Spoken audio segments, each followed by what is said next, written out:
اس دوران 1 اور 2 ہجری میں کئی اہم واقعات پیش آئے، ان میں سے کچھ اس طرح ہیں۔ اسی دوران میں قبلے کی تبدیلی کا حکم آیا۔ مکہ مکرمہ سے ہجرت کر کے مدینہ منورہ آنے کے بعد 16 یا 17 ماہ تک مسلمان بیت المقدس کی طرف رخ کر کے نماز پڑھتے رہے۔ اب حکم آیا کہ خانہ کعبہ یعنی مسجد الحرام کی طرف منہ کر کے نماز ادا کی جائے۔ اسی سال میں رمضان المبارک کے روزے رکھنے اور زکوٰۃ ادا کرنے کے احکام نازل ہوئے۔ پھر عیدین کی نماز اور صدقۃ الفطر کا حکم دیا گیا۔ اسی سال میں پہلی عید الفطر اور پہلی عید الاضحیٰ پڑھی گئی۔ اسی سال نبی کریم صلی اللہ علیہ وسلم نے اپنی پیاری بیٹی سیدہ فاطمہ رضی اللہ عنہا کی شادی سیدنا علی رضی اللہ عنہ سے کی۔ سب سے بڑھ کر یہ کہ اسی سال میں مسلمانوں پر حکم الہی سے جہاد فرض کیا گیا اور مسلمانوں کو اپنے دفاع کا حق دیا گیا۔ مکہ معظمہ میں صرف تبلیغ کا حکم تھا، اب اپنے تحفظ میں تلوار اٹھانے کا حکم آ گیا۔ چنانچہ سریوں اور غزوات کا آغاز ہوا۔ جن جنگوں میں آپ نے کسی صحابی کو امیر لشکر بنا کر بھیجا وہ سریہ کہلاتی ہے، اور جن جنگی مارکوں میں آپ خود امیر لشکر ہوئے وہ غزوہ کہلاتے ہیں۔ تاریخ اسلام میں غزوات کی تعداد 21 سے لے کر 27 تک بیان کی جاتی ہے، جبکہ سریوں کی تعداد اس سے کہیں زیادہ ہے۔ اس سال کے دوران کئی غزوات ہوئے، لیکن سب سے مشہور غزوہ بدر ہے۔ نبی کریم صلی اللہ علیہ وسلم جب ہجرت کر کے مدینہ منورہ پہنچے تو ان دنوں مدینے میں ایک نہایت دولت مند اور با اثر شخص عبداللہ بن ابی تھا۔ ہجرت سے پہلے انصار میں اس کا بہت اثر و رسوخ تھا۔ انصار اسے اپنا سردار بنانے والے تھے، بلکہ اس کی تاج پوشی کے لیے ایک تاج بنوا لیا گیا تھا۔ اسی دوران میں آپ صلی اللہ علیہ وسلم ہجرت کر کے مدینہ پہنچے اور انصار کے دونوں قبائل نے آپ کے ہاتھ پر بیعت کر لی، اور میثاق مدینہ کے ذریعے سے یہودیوں نے بھی آپ کی قیادت کو تسلیم کر لیا۔ اس سے عبداللہ بن ابی کی سرداری کے منصوبے دھرے کے دھرے رہ گئے۔ اس بنا پر اس نے آپ کی مخالفت پر کمر باندھ لی۔ ادھر مشرکین مکہ جو اسلام، مسلمانوں اور رسول اللہ صلی اللہ علیہ وسلم کی دشمنی میں جل بھن رہے تھے، انہوں نے عبداللہ بن ابی کو ایک دھمکی آمیز خط تحریر کیا۔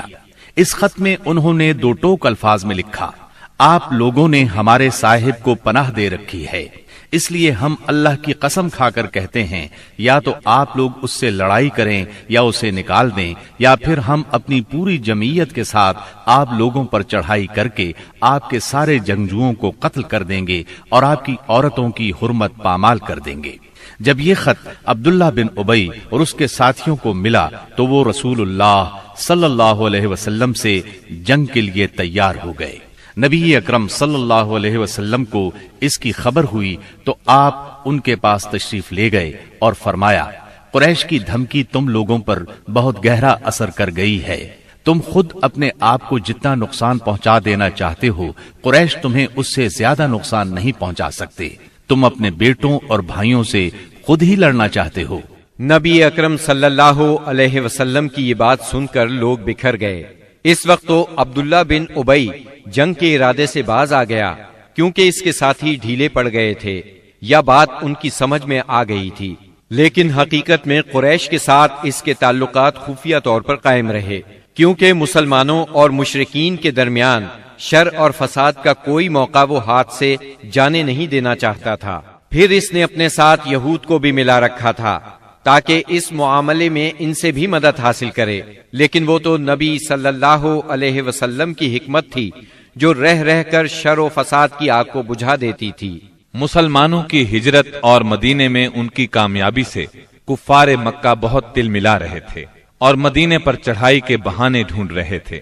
رسول اللہ صلی اللہ علیہ وسلم کے بڑھتے ہوئے اقتدار اور اسلام کی اشاعت نے مکہ میں ابو جہل اور ابو سفیان کو سخت بے چین کر دیا تھا۔ یہی کیفیت مدینے میں عبداللہ بن ابی کی تھی۔ اس نے قریش کے حوصلے بڑھائے اور انہیں یقین دہانی کرائی کہ اگر تم نے مدینے پر دھاوا بولا تو یہودی تمہارا ساتھ دیں گے۔ مسلمان جب سے مدینہ آئے تھے خطرات بڑھتے جا رہے تھے اور ان کے سروں پر منڈلا رہے تھے۔ یہی وجہ تھی کہ مسلمانوں نے راتوں کو جاگ جاگ کر مدینے کا پہرا دیا۔ ادھر قریش نے مدینے کو تباہ و برباد کرنے کا ارادہ کر لیا۔ اس غرض کے لیے انہوں نے کئی قبائل کو اپنا ہم نوا بنا لیا۔ چنانچہ جب نبی صلی اللہ علیہ وسلم کو خبر ہوئی تو آپ نے دو تدابیر اختیار کی۔ پہلی یہ کہ قریش کی شامی تجارت بند کر دی جائے تاکہ وہ مجبور ہو کر مدینے پر حملہ آور ہونے کا ارادہ ترک کر دیں۔ دوسرے یہ کہ مدینے کے آس پاس کے قبیلوں سے امن و امان کا معاہدہ کیا جائے تاکہ قریش جنگ مسلط کریں تو انہیں غیر جانبدار رکھا جا سکے۔ جب اللہ تعالی کی طرف سے جہاد اور قتال کی اجازت دی گئی تو رسول اللہ صلی اللہ علیہ وسلم نے کئی ایک سرایہ بھیجے اور غزوات میں حصہ لیا۔ ان کی مختصر تفصیل کچھ یوں ہے۔ اس سلسلے میں پہلا سریہ جو رسول اللہ صلی اللہ علیہ وسلم نے بھیجا وہ سریہ سیف البحر کہلاتا ہے۔ اسے آپ نے رمضان یکم ہجری بمطابق مارچ 623 عیسوی میں بھیجا اور اپنے چچا سیدنا حمزہ بن عبد المطلب رضی اللہ عنہ کو اس سریے کا امیر بنایا اور 30 مہاجرین کو ان کے زیر کمان شام سے آنے والے ایک قریشی قافلے کا پتہ لگانے کے لیے روانہ فرمایا۔ اس قافلے میں 300 آدمی تھے جن میں ابو جہل بھی تھا۔ مسلمان ایس کے اطراف میں ساحل سمندر کے پاس پہنچے تو قافلے کا سامنا ہو گیا اور دونوں فریق جنگ کے لیے صف آرا ہو گئے۔ قریب تھا کہ جنگ ہو جاتی لیکن قبیلہ جوہینہ کے سردار نے بیچ بچاؤ کرا دیا۔ دونوں فریق واپس چلے گئے۔ یہ اسلامی تاریخ کا پہلا سریہ اور پہلا فوجی عمل تھا۔ اس کا جھنڈا سفید تھا اور یہ اسلامی تاریخ کا پہلا جھنڈا تھا۔ اس کے علم بردار سیدنا ابو مرصد کناز بن حسین غنوی رضی اللہ عنہ تھے۔ اس کے بعد پے در پے سریے روانہ کیے گئے۔ چنانچہ شوال یکم ہجری میں سیدنا عبیدہ بن حارث رضی اللہ عنہ کو 60 مہاجرین کے ساتھ بطن رابغ کی وادی میں بھیجا گیا۔ وہاں ابو سفیان سے سامنا ہوا جو 200 آدمیوں کے ساتھ تھا۔ دونوں طرف سے تیر چلے لیکن جنگ نہ ہوئی۔ پھر ذی قعد یکم ہجری میں سیدنا سعد بن ابی وقاص رضی اللہ عنہ کو 20 مہاجرین کے ساتھ خرار کی طرف بھیجا گیا جو کہ جوفا کے قریب ایک مقام ہے، لیکن ان کا کسی سے سامنا نہ ہوا۔ اس کے بعد سفر 2 ہجری میں 70 مہاجرین کے ساتھ رسول اللہ صلی اللہ علیہ وسلم خود نکلے اور ابوا یا ودان تشریف لے گئے۔ مہم کا مقصد قریش کے ایک قافلے کی راہ روکنا تھا لیکن کسی سے سامنا نہ ہوا۔ یہ پہلی مہم تھی جس میں رسول اللہ صلی اللہ علیہ وسلم بذات خود نکلے۔ اس کے بعد ربیع الاول 2 ہجری میں رسول اللہ صلی اللہ علیہ وسلم 200 صحابہ کے ساتھ روانہ ہوئے۔ مقصود قریش کا قافلہ تھا جس میں امیہ بن خلف سمیت قریش کے 100 آدمی اور 2500 اونٹ تھے۔ آپ رضوہ کے اطراف میں مقام بوات تک تشریف لے گئے لیکن کسی سے سامنا نہ ہوا۔ اسی مہینے میں کرز بن جابر فہری نے مشرکین کی ایک مختصر سی فوج کے ساتھ مدینہ کی چراگاہ پر چھاپا مارا اور کچھ مویشی ہانک کر لے گیا۔ رسول اللہ صلی اللہ علیہ وسلم نے 70 صحابہ کے ہمراہ اس کا تعاقب کیا اور بدر کے اطراف میں واقع وادی صفوان تک تشریف لے گئے لیکن کرز نکل بھاگا۔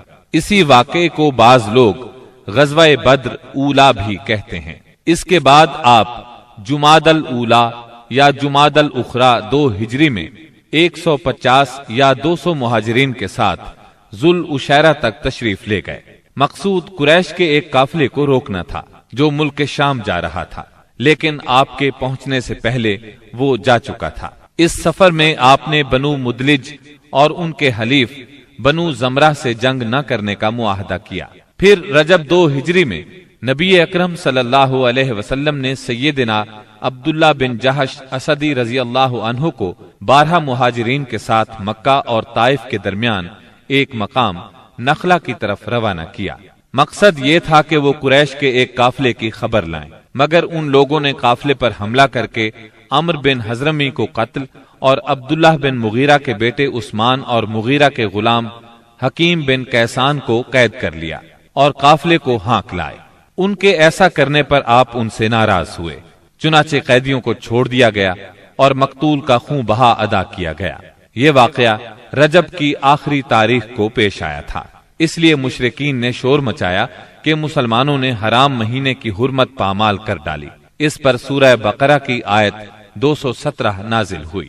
لوگ آپ سے حرام مہینے میں لڑائی کے بارے میں پوچھتے ہیں، آپ کہہ دیجئے اس میں جنگ کرنا بڑا گناہ ہے، اور اللہ کی راہ سے روکنا اور اس کے ساتھ کفر کرنا، مسجد حرام سے روکنا اور اس کے باشندوں کو وہاں سے نکالنا، یہ سب اللہ کے نزدیک اور زیادہ بڑا جرم ہے اور فتنہ قتل سے بڑھ کر ہے۔ یہ تھی جنگی نقل و حرکت جو مدینہ منورہ اور اس کے اطراف کے امن کی حفاظت کے لیے نبی صلی اللہ علیہ وسلم اور مسلمانوں نے قائم کر رکھی تھی۔ اس سے قریش کو یہ بتلانا بھی مقصود تھا کہ اگر وہ اپنے شر سے باز نہ آئے تو انجام برا ہوگا، لیکن وہ اپنی خودسری اور تکبر میں بڑھتے ہی چلے گئے۔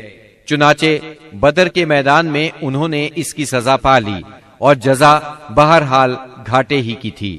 17 رمضان 2 ہجری کو غزوہ بدر ہوا۔ یہ قریش اور مسلمانوں کے درمیان پہلا فیصلہ کن معرکہ تھا۔ اس کا سبب یہ ہوا کہ رسول اللہ صلی اللہ علیہ وسلم جس قافلے کے لیے ذوالعشیرہ تک تشریف لے گئے تھے اور وہ بچ کر شام چلا گیا تھا، آپ صلی اللہ علیہ وسلم اس کی طاق میں تھے اور اس کی خبر لانے کے لیے آپ نے شام کے مقام ہورا تک طلحہ بن عبید اللہ اور سعید بن زید رضی اللہ عنہما کو بھیجا۔ چنانچہ جیسے ہی یہ قافلہ وہاں سے گزرا، انہوں نے فوراً مدینہ منورہ خبر پہنچائی۔ اس قافلے میں اہل مکہ کی بڑی دولت تھی، یعنی 1000 اونٹ جن پر کم از کم 262 کلو سونے کی مالیت کا سامان تھا، اور اس کی حفاظت کے لیے صرف 40 آدمی تھے۔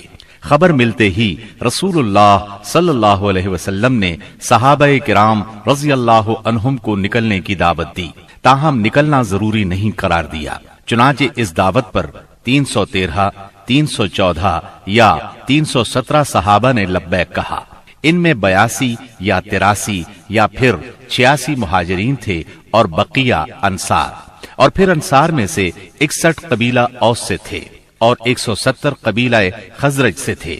انہوں نے مکمل تیاری بھی نہیں کی تھی۔ سواری میں صرف 2 گھوڑے، ایک سیدنا زبیر بن عوام اور دوسرا سیدنا مقداد بن اسود کندی کے پاس تھا، اور 70 اونٹ تھے۔ 8 یا 12 رمضان المبارک 2 ہجری کو یہ مختصر فوج لے کر رسول اللہ صلی اللہ علیہ وسلم مدینہ منورہ سے نکلے تو بدر منزل مقصود تھی۔ یہ مدینہ منورہ کے جنوب مغرب میں 155 کلومیٹر کے فاصلے پر واقع ہے۔ اسے ہر طرف سے بلند پہاڑوں نے گھیر رکھا ہے، زیادہ حصہ ریتلا ہے۔ ساحل سمندر یہاں سے قریباً 10 میل کے فاصلے پر ہے۔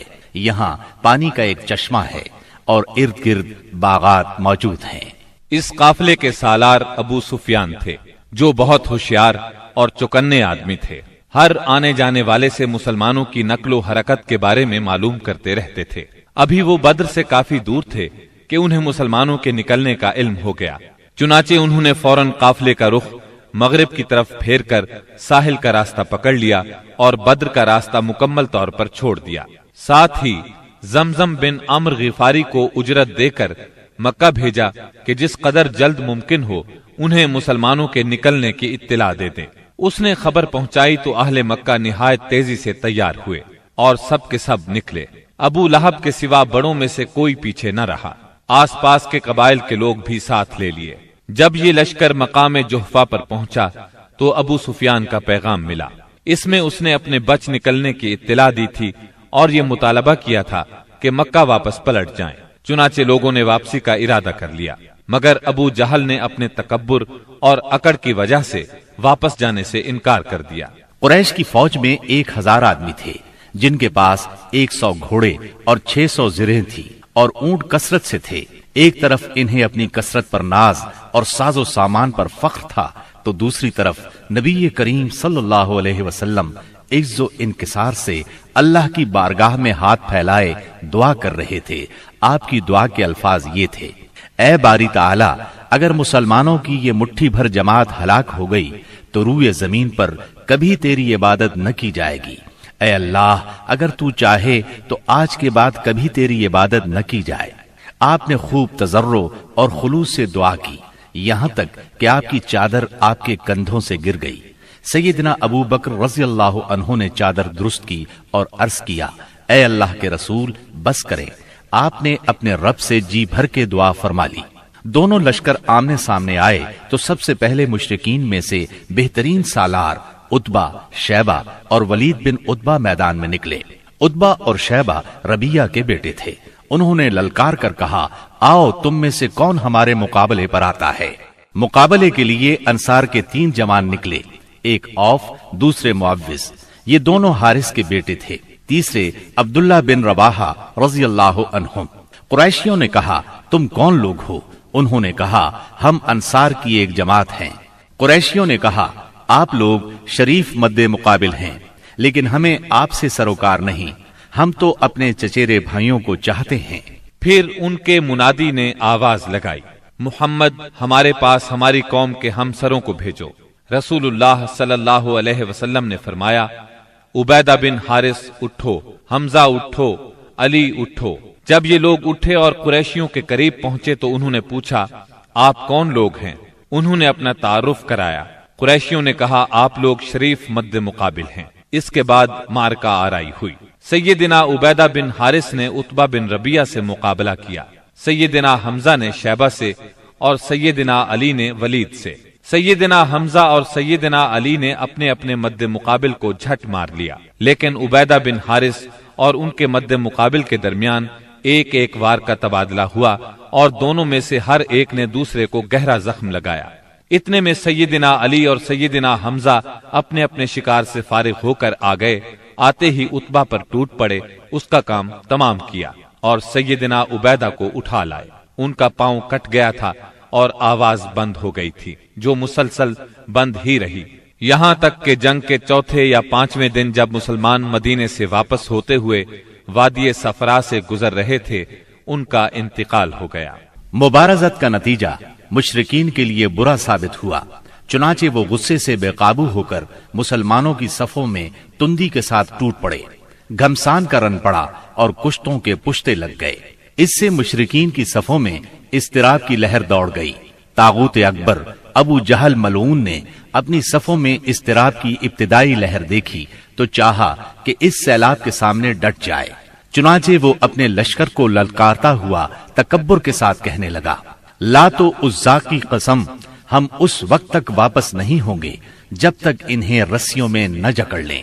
دیکھو تمہارا کوئی آدمی ان کے کسی آدمی کو قتل نہ کرے، بلکہ انہیں پکڑو اور گرفتار کرو تاکہ ہم ان کو اس حرکت کا مزہ چکھائیں۔ لیکن اسے اس غرور کی حقیقت کا بہت جلد پتہ لگ گیا، کیونکہ چند ہی لمحے بعد مسلمانوں کے حملے کی تندی کے سامنے مشرکین کی صفیں پھٹنا شروع ہو گئیں۔ البتہ ابو جہل اب بھی اپنے گرد مشرکین کا ایک غول لیے جمع ہوا تھا۔ اس غول نے ابو جہل کے چاروں طرف تلواروں کی باڑھ اور نیزوں کا ایک جنگل قائم کر رکھا تھا، لیکن غیرت مند مسلمانوں کے اسلامی ہجوم کی آندھی نے اس باڑھ کو بھی بکھیر دیا اور اس جنگل کو بھی اکھیڑ دیا۔ اس کے بعد یہ طاغوت اکبر دکھائی پڑا۔ مسلمانوں نے دیکھا کہ وہ ایک گھوڑے پر چکر کاٹ رہا ہے، ادھر اس کی موت 2 انصاری جوانوں کے ہاتھوں اس کا خون چوسنے کی منتظر تھی۔ طاغوت اکبر ابو جہل کے قتل کا عبرتناک واقعہ بیان کرتے ہوئے عبد الرحمن بن عوف رضی اللہ عنہ فرماتے ہیں کہ میں جنگ بدر کے روز صف کے اندر تھا کہ اچانک مڑا تو کیا دیکھتا ہوں کہ دائیں بائیں 2 نوعمر جوان ہیں۔ گویا ان کی موجودگی سے میں حیران ہو گیا کہ اتنے میں ایک نے اپنے ساتھی سے چھپا کر مجھ سے کہا، چچا جان مجھے ابو جہل کو دکھلا دیجیے۔ میں نے کہا، بھتیجے تم اسے کیا کرو گے؟ اس نے کہا، مجھے بتایا گیا ہے کہ وہ رسول اللہ صلی اللہ علیہ وسلم کو گالی دیتا ہے۔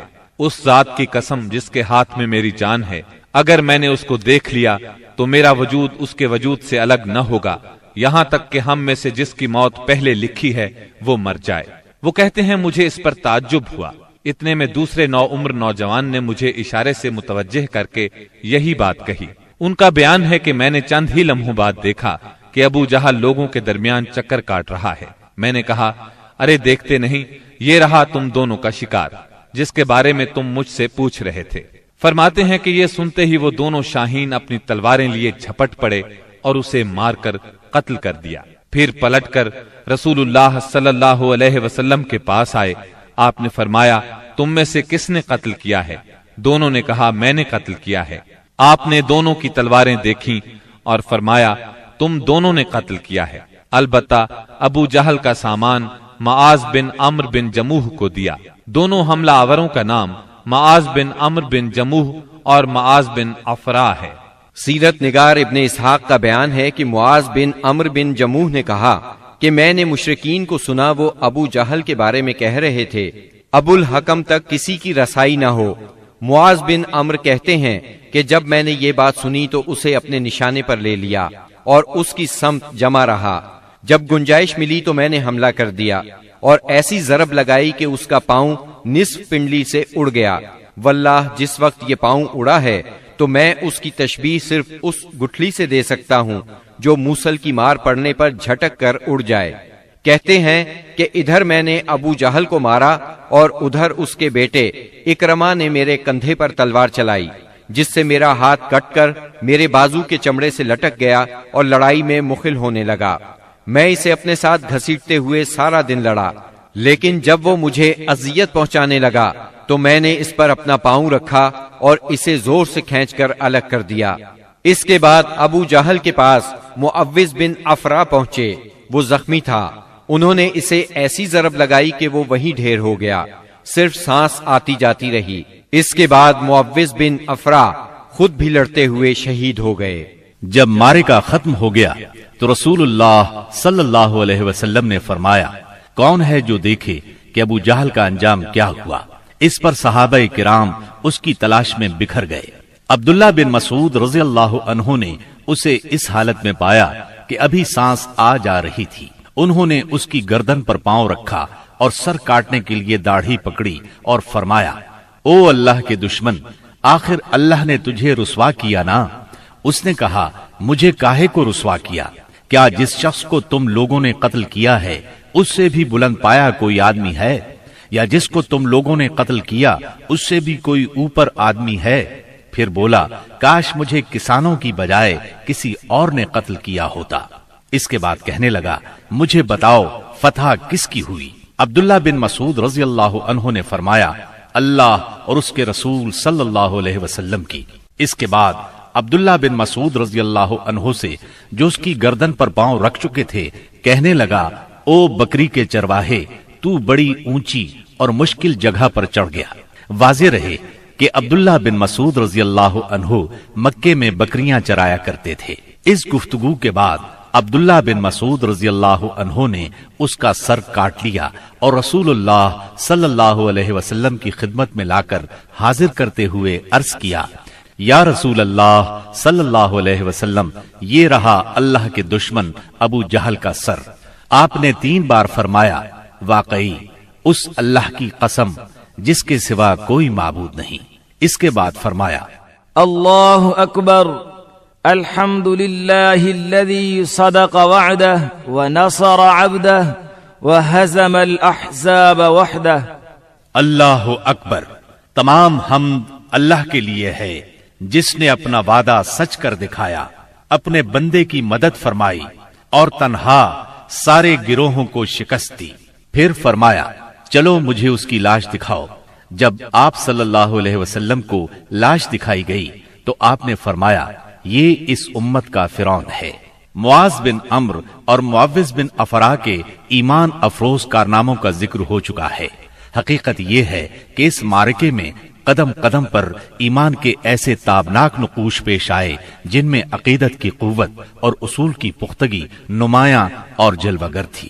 اس معرکے میں باپ اور بیٹے میں، بھائی اور بھائی میں صف آرائی ہوئی، اصولوں کے اختلاف پر تلواریں بے نیام ہوئیں اور مظلوم و مقہور نے ظالم و قاہر سے ٹکرا کر اپنے غصے کی آگ بجھائی۔ ابن عباس رضی اللہ عنہ سے روایت ہے کہ نبی صلی اللہ علیہ وسلم نے صحابہ کرام سے فرمایا مجھے معلوم ہے کہ بنو ہاشم وغیرہ کے کچھ لوگ زبردستی میدان جنگ میں لائے گئے ہیں، انہیں ہماری جنگ سے کوئی سروکار نہیں ہے، لہٰذا بنو ہاشم کا کوئی آدمی کسی کی زد میں آ جائے تو وہ قتل نہ کرے، اور ابو البختری بن ہشام کسی کی زد میں آ جائے تو وہ اسے قتل نہ کرے، اور عباس بن عبد المطلب کسی کی زد میں آ جائے تو وہ بھی انہیں قتل نہ کرے، کیونکہ وہ بالجبر لائے گئے ہیں۔ اس پر عتبہ کے صاحبزادے ابو حذیفہ رضی اللہ عنہ نے کہا، کیا ہم اپنے باپ بیٹوں، بھائیوں اور کنبے قبیلے کے لوگوں کو قتل کریں گے اور عباس کو چھوڑ دیں گے؟ اللہ کی قسم، اگر اس سے میری مٹ بھیڑ ہو گئی تو میں اسے تلوار کی لگام پہنا دوں گا۔ یہ خبر رسول اللہ صلی اللہ علیہ وسلم کو پہنچی تو آپ نے عمر بن خطاب رضی اللہ عنہ سے فرمایا، کیا رسول اللہ صلی اللہ علیہ وسلم کے چچا کے چہرے پر تلوار ماری جائے گی؟ عمر رضی اللہ عنہ نے کہا، یا رسول اللہ، مجھے چھوڑیے، میں تلوار سے اس شخص کی گردن اڑا دوں، کیونکہ اللہ کی قسم یہ شخص منافق ہو گیا ہے۔ بعد میں ابو حذیفہ رضی اللہ عنہ کہا کرتے تھے، اس دن میں نے جو بات کہہ دی تھی اس کی وجہ سے مجھے برابر خوف لگا رہتا ہے، صرف یہی صورت ہے کہ میری شہادت اس کا کفارہ بن جائے، اور بالآخر وہ یمامہ کی جنگ میں شہید ہو ہی گئے۔ ابو البختری کو قتل کرنے سے اس لیے منع کیا گیا تھا کہ مکے میں یہ شخص سب سے زیادہ رسول اللہ صلی اللہ علیہ وسلم کی ایذا رسانی سے اپنا ہاتھ روکے ہوئے تھا، آپ کو کسی قسم کی تکلیف نہ پہنچاتا تھا اور نہ اس کی طرف سے کوئی ناگوار بات سننے میں آتی تھی، اور یہ ان لوگوں میں سے تھا جنہوں نے بنی ہاشم اور بنی مطلب کے بائیکاٹ کا صحیفہ چاک کیا تھا۔ لیکن ان سب کے باوجود ابو البختری کو قتل کر دیا گیا۔ ہوا یہ کہ مجزر بن زیاد سے اس کی مد بھیڑ ہو گئی، اس کے ساتھ اس کا ایک اور ساتھی بھی تھا، دونوں ساتھ ساتھ لڑ رہے تھے۔ مجزر نے کہا، ابو البختری، رسول اللہ صلی اللہ علیہ وسلم نے ہمیں آپ کو قتل کرنے سے منع کیا ہے۔ اس نے کہا، اور میرا ساتھی؟ مجزر نے کہا، نہیں واللہ ہم آپ کے ساتھی کو نہیں چھوڑ سکتے۔ اس نے کہا، اللہ کی قسم، تب میں اور وہ دونوں مریں گے۔ اس کے بعد دونوں نے لڑائی شروع کر دی، مجزر نے مجبوراً اسے بھی قتل کر دیا۔ مکے کے اندر جاہلیت کے زمانے سے عبد الرحمن بن عوف رضی اللہ عنہ اور امیہ بن خلف میں باہم دوستی تھی۔ جنگ بدر کے روز امیہ اپنے لڑکے علی کا ہاتھ پکڑے کھڑا تھا کہ اتنے میں ادھر سے عبد الرحمن بن عوف کا گزر ہوا۔ وہ دشمن سے کچھ زرہیں چھین کر لادے لیے جا رہے تھے۔ امیہ نے انہیں دیکھ کر کہا، کیا تمہیں میری ضرورت ہے؟ میں تمہاری ان زرہوں سے بہتر ہوں، آج جیسا منظر تو میں نے دیکھا ہی نہیں۔ کیا تمہیں دودھ کی حاجت نہیں؟ مطلب یہ تھا کہ جو مجھے قید کرے گا میں اسے فدیے میں خوب ددھیل اونٹنیاں دوں گا۔ یہ سن کر عبد الرحمن بن عوف رضی اللہ عنہ نے زرہیں پھینک دی اور دونوں کو گرفتار کر کے آگے بڑھے۔ عبد الرحمن بن عوف رضی اللہ عنہ کہتے ہیں کہ میں امیہ اور اس کے بیٹے کے درمیان چل رہا تھا کہ امیہ نے پوچھا، آپ لوگوں میں کون سا آدمی تھا جو اپنے سینے پر شتر مرغ کا پر لگائے ہوئے تھا؟ میں نے کہا، وہ حمزہ بن عبد المطلب رضی اللہ عنہ تھے۔ امیہ نے کہا، یہی شخص ہے جس نے ہمارے اندر تباہی مچا رکھی تھی۔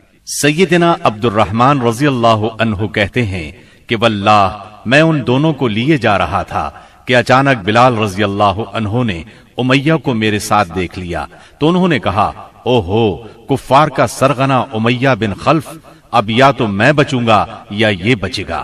میں نے کہا، اے بلال رضی اللہ عنہ، یہ میرا قیدی ہے۔ انہوں نے کہا، اب یا تو میں رہوں گا یا یہ رہے گا۔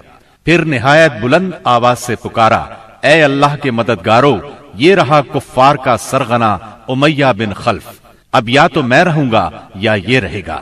عبد الرحمن بن عوف رضی اللہ عنہ کہتے ہیں کہ اتنے میں لوگوں نے ہمیں گھیرے میں لے لیا۔ میں ان کا بچاؤ کر رہا تھا مگر ایک آدمی نے تلوار سے اس کے بیٹے کے پاؤں پر ضرب لگائی اور وہ وہیں گر گیا۔ ادھر امیہ نے اتنے زور سے چیخ ماری کہ میں نے ویسی چیخ کبھی سنی ہی نہ تھی۔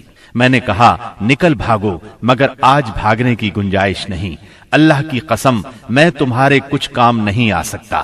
عبد الرحمن رضی اللہ عنہ فرماتے ہیں کہ لوگوں نے اپنی تلواروں سے ان دونوں کو کاٹ کر ان کا کام تمام کر دیا۔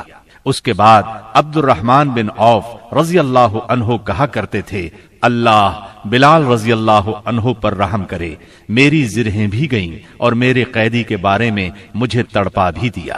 سیدنا عمر بن خطاب رضی اللہ عنہ نے اپنے ماموں عاص بن ہشام بن مغیرہ کو قتل کیا۔ سیدنا ابو بکر صدیق رضی اللہ عنہ نے اپنے بیٹے عبد الرحمن کو، جو اس وقت مشرکین کے ہمراہ تھے، پکار کر کہا، او خبیث، میرا مال کہاں ہے؟ عبد الرحمن نے جواب میں ایک شعر کہا جس کا ترجمہ یوں ہے، ہتھیار، تیز رو گھوڑے اور اس تلوار کے سوا کچھ باقی نہیں جو بڑھاپے کی گمراہی کا خاتمہ کرتی ہے۔ جس وقت مسلمانوں نے مشرکین کی گرفتاری شروع کی، رسول اللہ صلی اللہ علیہ وسلم چھپر میں تشریف فرما تھے اور سعد بن معاذ رضی اللہ عنہ تلوار حمائل کیے دروازے پر پہرا دے رہے تھے۔ رسول اللہ صلی اللہ علیہ وسلم نے دیکھا کہ سعد رضی اللہ عنہ کے چہرے پر لوگوں کی اس حرکت کا ناگوار اثر پڑ رہا ہے۔ آپ نے فرمایا، اے سعد، ایسا محسوس ہوتا ہے کہ تم کو مسلمانوں کا یہ کام ناگوار ہے۔ انہوں نے کہا، جی ہاں، اللہ کی قسم، اے اللہ کے رسول، یہ اہل شرک کے ساتھ پہلا معرکہ ہے جس کا موقع اللہ نے ہمیں فراہم کیا ہے، اس لیے اہل شرک کو باقی چھوڑنے کی بجائے مجھے یہ بات زیادہ پسند ہے کہ انہیں خوب قتل کیا جائے اور اچھی طرح کچل دیا جائے۔ اس جنگ میں عکاشہ بن محصن اسدی رضی اللہ عنہ کی تلوار ٹوٹ گئی۔ وہ رسول اللہ صلی اللہ علیہ وسلم کی خدمت میں حاضر ہوئے۔ آپ نے انہیں ایک چھڑی تھما دی اور فرمایا، عکاشہ، اسی سے لڑائی کرو۔ عکاشہ نے اسے رسول اللہ صلی اللہ علیہ وسلم سے لے کر ہلایا تو وہ ایک لمبی، مضبوط اور چمچم کرتی ہوئی سفید تلوار میں تبدیل ہو گئی۔ پھر انہوں نے اسی سے لڑائی کی یہاں تک کہ اللہ نے مسلمانوں کو فتح نصیب فرمائی۔ اس تلوار کا نام اون یعنی مدد رکھا گیا تھا۔ یہ تلوار مستقلاً عکاشہ رضی اللہ عنہ کے پاس رہی اور وہ اسی کو لڑائیوں میں استعمال کرتے رہے، یہاں تک کہ دور صدیقی میں مرتدین کے خلاف جنگ کرتے ہوئے شہید ہو گئے۔ اس وقت بھی یہ تلوار ان کے پاس ہی تھی۔ خاتمہ جنگ کے بعد مصعب بن عمیر ابدری رضی اللہ عنہ اپنے بھائی ابو عزیز عمیر ابدری کے پاس سے گزرے۔ ابو عزیز نے مسلمانوں کے خلاف جنگ لڑی تھی اور اس وقت ایک انصاری صحابی اس کا ہاتھ باندھ رہے تھے۔ مصعب نے اس انصاری سے کہا، اس شخص کے ذریعے اپنے ہاتھ مضبوط کرنا، اس کی ماں بڑی مالدار ہے، وہ غالباً تمہیں اچھا فدیہ دے گی۔ اس پر ابو عزیز نے اپنے بھائی مصعب رضی اللہ عنہ سے کہا، کیا میرے بارے میں تمہاری یہی وصیت ہے؟ مصعب رضی اللہ عنہ نے فرمایا، ہاں، تمہاری بجائے یہ انصاری میرا بھائی ہے۔ جب مشرکین کی لاشوں کو کنویں میں ڈالنے کا حکم دیا گیا اور عتبہ بن ربیعہ کو کنویں کی طرف گھسیٹ کر لے جایا جانے لگا تو رسول اللہ صلی اللہ علیہ وسلم نے اس کے صاحبزادے ابو حذیفہ رضی اللہ عنہ کے چہرے پر نظر ڈالی، دیکھا تو غمزدہ تھے، چہرہ بدلا ہوا تھا۔ آپ صلی اللہ علیہ وسلم نے فرمایا، ابو حذیفہ، غالباً اپنے والد کے سلسلے میں تمہارے دل کے اندر کچھ احساسات ہیں۔ انہوں نے کہا، نہیں واللہ یا رسول اللہ، میرے اندر میرے باپ کے بارے میں اور ان کے قتل کے بارے میں ذرا بھی لرزش نہیں، البتہ میں اپنے باپ کے متعلق جانتا تھا کہ ان میں سوجھ بوجھ ہے، دور اندیشی اور فضل و کمال ہے، اس لیے میں آس لگائے بیٹھا تھا کہ یہ خوبیاں انہیں اسلام تک پہنچا دیں گی، لیکن اب ان کا انجام دیکھ کر اور اپنی توقع کے خلاف کفر پر ان کا خاتمہ دیکھ کر مجھے افسوس ہے۔ اس پر رسول اللہ صلی اللہ علیہ وسلم نے سیدنا ابو حذیفہ رضی اللہ عنہ کے حق میں دعائے خیر فرمائی اور ان سے بھلی بات کہی۔ آخر کار اسلام نے کفر پر فتح پائی۔ اس غزوہ بدر میں قریش کا سردار ابو جہل بھی مارا گیا۔ یہ وہی ابو جہل تھا جس نے نبی کریم صلی اللہ علیہ وسلم اور مسلمانوں پر ظلم و ستم کے پہاڑ توڑے تھے۔ 70 کافر موت کے گھاٹ اترے، 70 ہی گرفتار ہوئے، باقی دم دبا کر بھاگ نکلے۔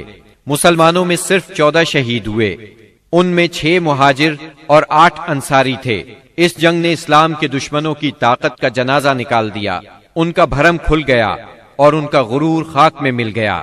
جب رسول اللہ صلی اللہ علیہ وسلم مدینہ پہنچ چکے تو آپ نے قیدیوں کے بارے میں مشورہ کیا۔ سیدنا ابو بکر نے فدیہ لینے کی رائے دی، جبکہ سیدنا عمر کی رائے یہ تھی کہ انہیں قتل کر دیا جائے۔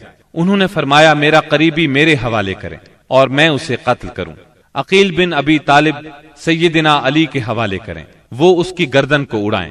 یہاں تک کہ اللہ کو معلوم ہو جائے کہ ہمارے دلوں میں مشرکین کے لیے کوئی نرم گوشہ نہیں ہے، اور یہ حضرات مشرکین کے ائمہ اور قائدین ہیں۔ رسول اللہ صلی اللہ علیہ وسلم نے فدیہ لینا طے کیا۔ یہ فدیہ 4000 سے 3000 اور کم از کم 1000 درہم تک تھا، اور ان میں سے جو لکھنا پڑھنا جانتے تھے ان کا فدیہ یہ قرار دیا گیا کہ وہ 10 بچوں کو لکھنا پڑھنا سکھا دیں۔ غزوہ بدر میں قریش کے 70 آدمی مارے گئے، ان میں عتبہ اور ابو جہل جیسے رئیس شامل تھے۔